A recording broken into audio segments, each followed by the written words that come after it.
Today is May 17th. Welcome to Big Book Daily. My name is Rob. I am an alcoholic. It is a thrill, honor, and joy to be here with you today as we journey through the Big Book of Alcoholics Anonymous and the 12 Steps and 12 Traditions. Today, out of the core text of the Big Book, we're going to continue our journey through how it works by reading pages 65 and 66. And out of the personal stories, we are going to continue our journey through story number 16 from They Stopped in Time, Acceptance Was the Answer, pages 414 through 416. And finally, out of the 12 and 12, we are just about finished with tradition number 3. We're going to finish page 144. So with all that, my friends, hope you're doing well this morning. I just feel good. Life just, we've been given another day. And I know sometimes life can be pretty darn hard, especially in the early days of sobriety, when you're just starting to get sober. So if that's you, just know that it does get better. And these steps, they certainly help with that. But anyways, let's go ahead and get to the good stuff. So if you recall from yesterday's reading, we talked about step 3 and we began step 4, talking about that and how it works. And we're going to see an example here, a very practical example of how step 4 works, where we identify who we're resentful at, what caused that resentment, and what does it affect? What's the root of our problem here? So this kind of inventory right here is so beneficial in discovering, the root causes of some of our troubles. Because these resentments, as we said yesterday, resentments are the number one offender. Destroys more alcoholics than anything else. So if we don't get down to the root causes of these resentments, we're doomed to repeat them. So again, we're reading 65 and 66 today. On our grudge list, we set opposite each name our injuries. Was it our self-esteem, our security, our ambitions, our personal or sex relations, which had been interfered with? We were usually as definite as this example. I am resentful at Mr. Brown. The cause? His attention to my wife. Told my wife of my mistress. Brown may get my job at the office. This affects my sex relations, self-esteem, fear, and my security, which affects my self-esteem and fear. I'm resentful at Mrs. Jones. The cause? She's a nut. She snubbed me. She committed her husband for drinking. He's my friend. She's a gossip. This affects my personal relationship, which again is self-esteem and fear. I'm resentful at my employer. The cause? He's unreasonable, unjust, overbearing, threatens to fire me for drinking and padding my expense account. This affects my self-esteem and my security. I'm resentful at my wife. She misunderstands and nags. She likes Mr. Brown, wants a house put in her name. This affects my pride, my personal sex relations, my security, and fear. We went back through our lives, and nothing counted but thoroughness and honesty. When we were finished, we considered it carefully. The first thing apparent was that this world and its people were often quite wrong. To conclude that others were wrong was as far as most of us ever got. The usual outcome was that people continued to wrong us, and we stayed sore. Sometimes it was remorse, and then we were sore at ourselves. But the more we fought and tried to have our own way, the worse matters got. As in war, the victor only seemed to win. Our moments of triumph were short-lived. It is plain that a life which includes deep resentment leads only to futility and unhappiness. To the precise extent that we permit these, do we squander the hours that might have been worthwhile. But with the alcoholic, whose hope is the maintenance and growth of a spiritual experience, this business of resentment is infinitely grave. We found that it is fatal. For when harboring such feelings, we shut ourselves off from the sunlight of the Spirit. The insanity of alcohol returns and we drink again. And with us, to drink is to die. If we were to live, we had to be free of anger. The grouch and the rainstorm were not for us. They may be the dubious luxury of normal men, but for alcoholics, these things are poison. We turned back to the list, for it held a key to the future. We were prepared to look at it from an entirely different angle. We began to see that the world and its people really dominated us, and in that state, the wrongdoing of others, fancied or real, had power to actually kill. How could we escape? We saw that these resentments must be mastered, but how? We could not wish them away any more than alcohol. This was our course. We realized that the people who wronged us were perhaps spiritually sick. All right, some great stuff right there. Can't wait to come back to that in just a minute. All right, my friends, so out of the personal story, acceptance was the answer. If you recall from yesterday's reading, the husband and wife, they both, and one thing I forgot to mention yesterday is the wife of this alcoholic, she joins Al-Anon, which really helps her with coping with living with an alcoholic and being married to an alcoholic. And I think the support that she receives from that really manifests itself in how she's able to treat her husband through all this insanity of alcoholism. And eventually the husband and the wife, they both decide to do the third step together. They literally say the prayer that's in the big book out loud together. And that's where we left off. So we see that at the conclusion of yesterday, there's some hope in this story. So again, we're reading 4:14 through 4:16. One day as I sat there in the hospital, my psychiatrist walked up behind me and asked, "How'd you like to talk to the man from AA?" My reaction was that I'd already helped all the patients on the ward, and I still had plenty of problems of my own without trying to help some drunk from AA.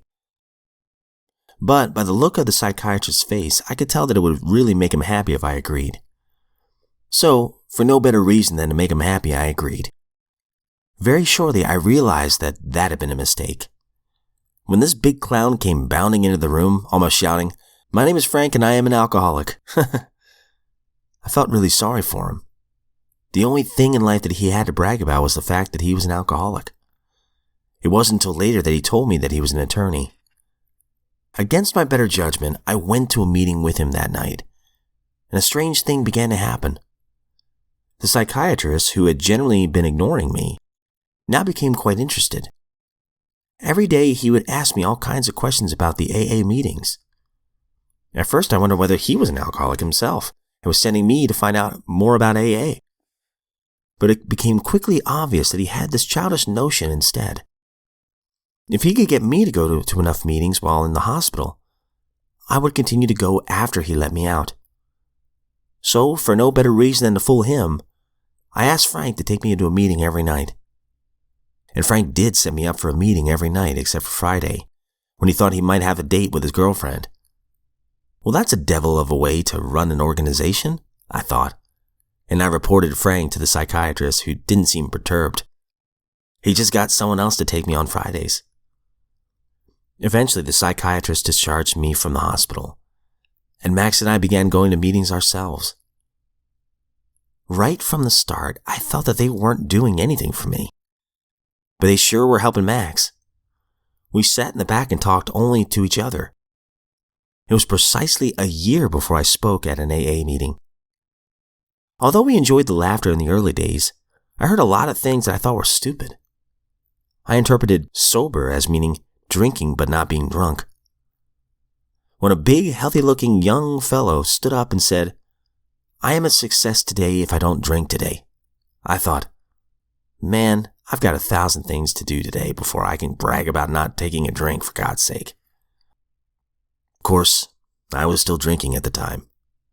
Today, there is absolutely nothing in the world more important to me than my keeping this alcoholic sober.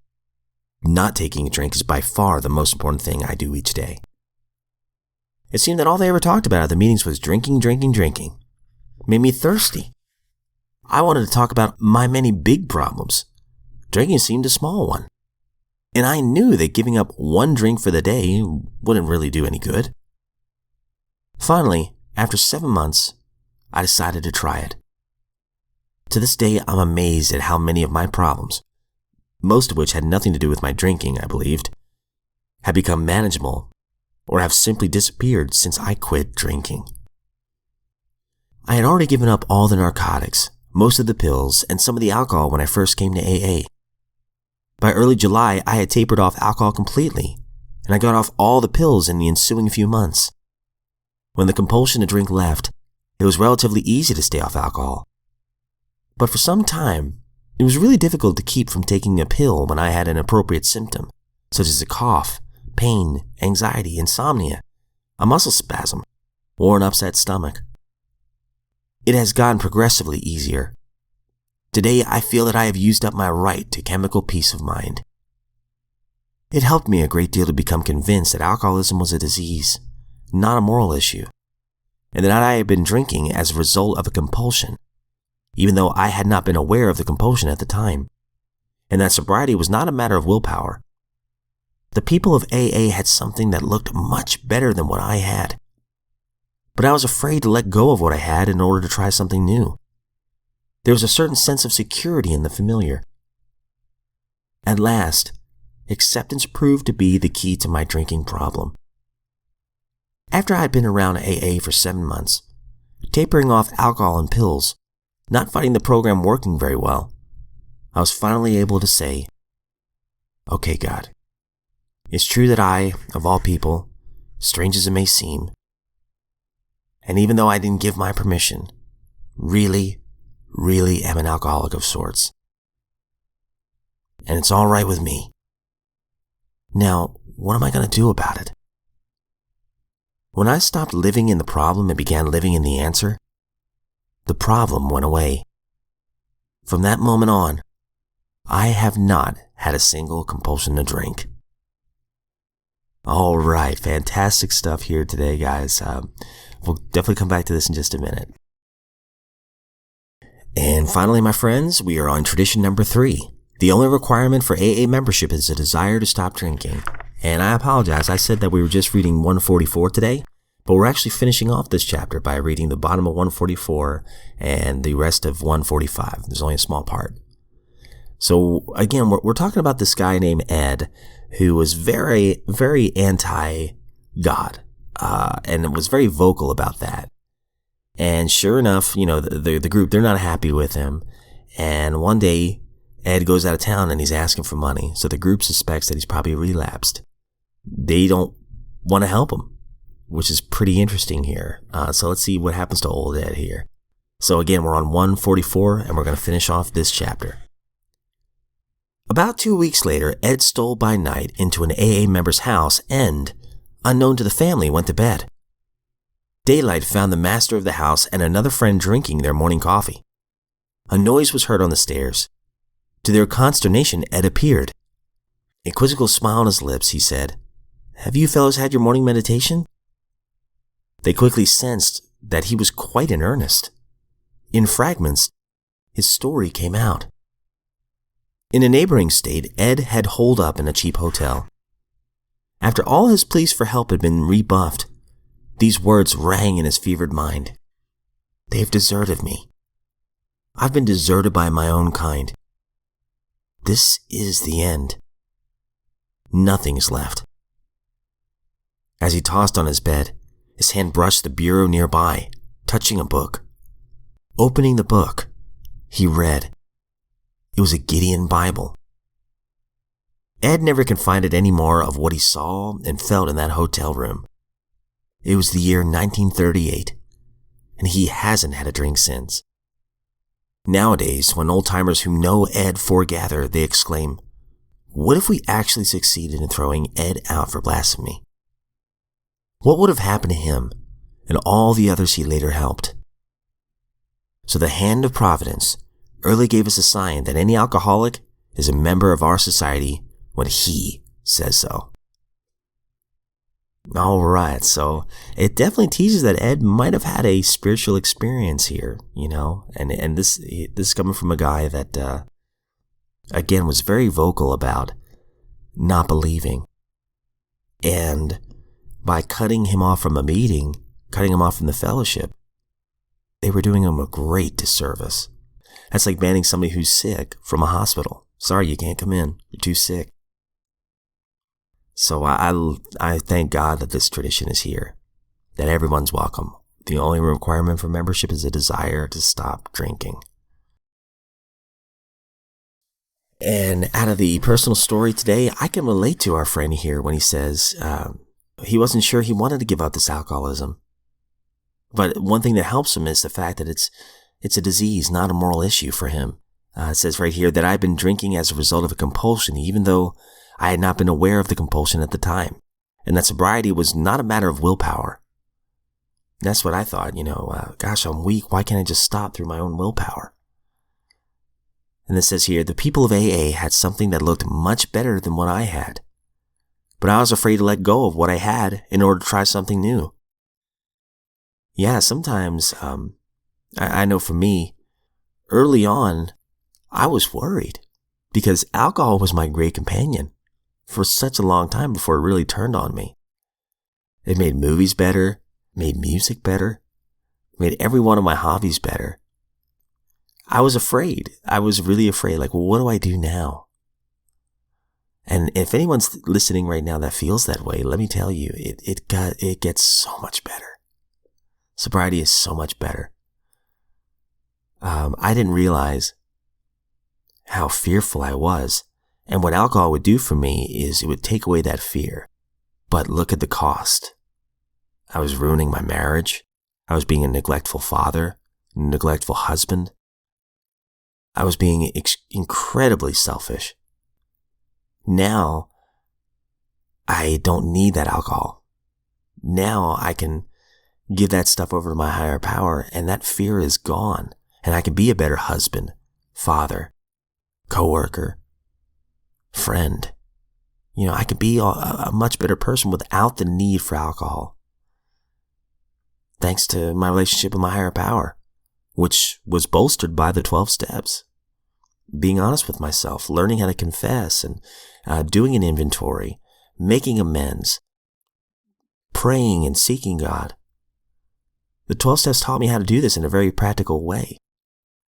So again, now, life is so much better. But I understand, how it felt beforehand. I was afraid to let go, just as his friend says, of what I had in order to try something new. There was a certain sense of security in the familiar. That's what I knew. But that's why, the chapter we just finished up, We Agnostics, talks about having that open mind to try something new. It's great stuff. And finally, I love the practical application of step 4 here and the demonstration that we see, of who we're resentful at. What was the cause of the resentment? Why is that causing our resentment? And then what is this affecting? Okay, so is this affecting my self-esteem, my security, my pride?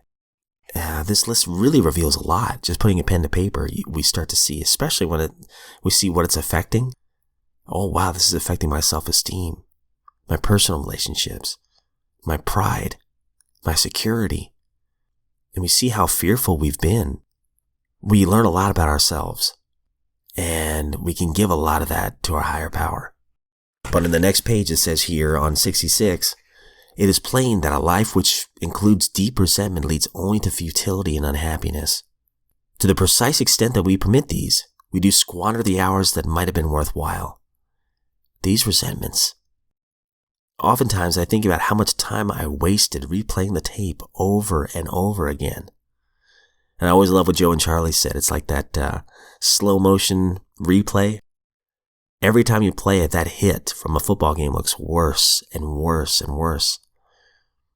It says right here, but with the alcoholic, whose hope is the maintenance and growth of a spiritual experience, this business of resentments is infinitely grave. We found that it is fatal. If we skip a little further down, if we were to live, we had to be free of anger. These things are poison. So what do? We turned back to the list, for it held the key to the future. We were prepared to look at it from an entirely different angle. We began to see the world and its people really dominated us. We're giving way too much power to people. And in that state, The wrongdoing of others, fancied or real, had power to actually kill. This was our course. We realized that people who wronged us were perhaps spiritually sick. And then, you know what? I'm going to give a little teaser for tomorrow. Though we didn't like their symptoms and the way that these things disturbed us, they, like ourselves, were sick too. Here's what we do. We ask God to help us show them the same tolerance, pity, and patience that we would cheerfully grant a sick friend. When a person offended, we say to ourselves, this is a sick man. How can I be helpful to him? God, save me from being angry. Your will be done. And oftentimes that's not easy, but it's in the reps that this can be done. And that anger and that resentment, over days or weeks of praying for that person, it eventually goes away. That poison eventually gets out of our system. And we realize we're not so upset with them anymore. And eventually we can let that resentment go. So with all that, my friends, that is all we have for today. So sorry for all the rambling at the end there. This one ended up being a lot longer than I originally planned, but I hope you all have a great day. And if we are given another set of 24 hours, I look forward to seeing you back here tomorrow.